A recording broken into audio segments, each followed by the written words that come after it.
Bom, veja bem, a reforma protestante ocorreu no século XVI, né? Em 1517.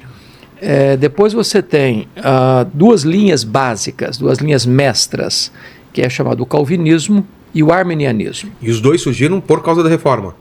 Pós-reforma, né? Então, foi no Sino de Dort, em 1618, 1619, na Holanda, em que essas duas linhas se enfrentaram num debate, e naquele debate ficou definido o que nós chamamos de os 5 pontos do calvinismo, que são as linhas mestras do calvinismo, quais sejam depravação total, eleição incondicional, expiação limitada, graça irresistível e perseverança dos santos. Não significa que o ser humano está depravado no seu grau superlativo, sim, todas as pessoas, mas significa que todos os seres humanos foram atingidos pela queda no seu sentido pleno, na sua razão, na sua emoção e na sua volição. Então, depois da queda, não há nenhum ser humano que não seja pecador. Todos pecaram. Nascemos pecadores. Nascemos em pecado. Em pecado me concebeu minha mãe, diz Davi.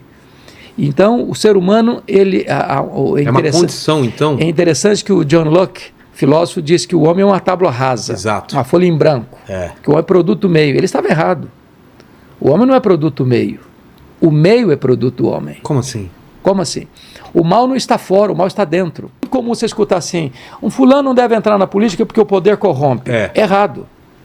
Não é o poder que corrompe. Ele já tinha aquilo dentro dele. O poder revela os corrompidos. Faz sentido. Então, quando o cidadão ele se corrompe, na verdade não foi o meio que o corrompeu. A corrupção que está dentro dele, que procede dentro dele, é que atinge o meio em que ele está. É bem verdade que o meio também pode influenciar.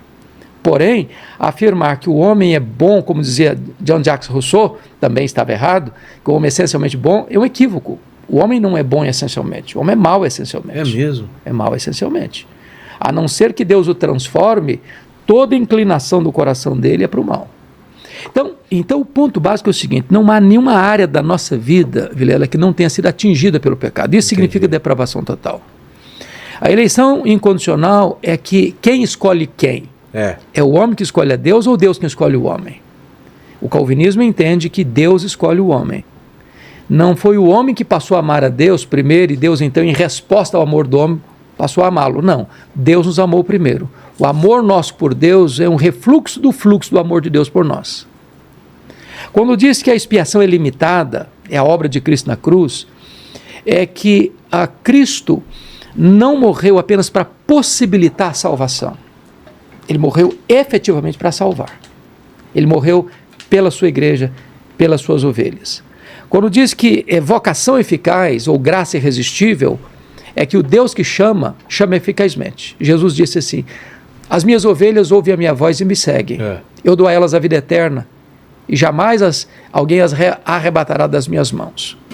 E aí, finalmente, a perseverança dos santos significa o seguinte, uma pessoa que foi salva verdadeiramente, ela está com a sua salvação garantida por Deus. Então não há possibilidade de alguém hoje ser filho de Deus e amanhã ser filho do diabo. Você é casado? Sou. Você tem filhos? Tenho um filho. Eu pergunto a você, se o seu filho errar com você, ele deixa de ser seu filho? Claro que não. Claro que não. Claro. O que você faria se ele errar deliberadamente contra você? Eu vou conversar com ele, tentar mudar. Você vai conversar com ele, você vai exortá-lo, você vai adverti-lo, certo? Certo. Exato. Mas ele não deixa de quê? Ser seu filho. Com Deus é a mesma coisa.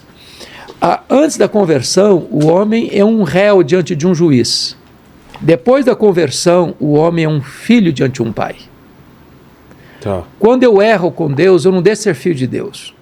Disciplinar. Por exemplo, quando rei Davi, adulterou com Batseba, mandou matar o marido dela, e depois casou com ela, tudo debaixo dos panos, sem que ninguém soubesse, aquilo foi mal aos olhos de Deus, e ele sofreu muito por causa disso. Quando ele vai fazer a sua confissão de arrependimento, ele diz, restitui-me a alegria da salvação. Ele não diz, restitui-me a salvação, mas a alegria da salvação.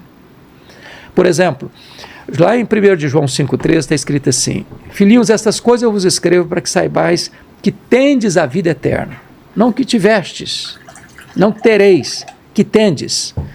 Eu estou com esse telefone na mão, eu não tive, eu não terei, eu tenho. Exato. Então, quando você crê em Jesus, imediatamente você recebe o presente da vida eterna e a garantia dessa salvação. Isso é calvinismo. Por quê? Porque a soberania de Deus na salvação é a grande tese do calvinismo. Deus é soberano. Entendi.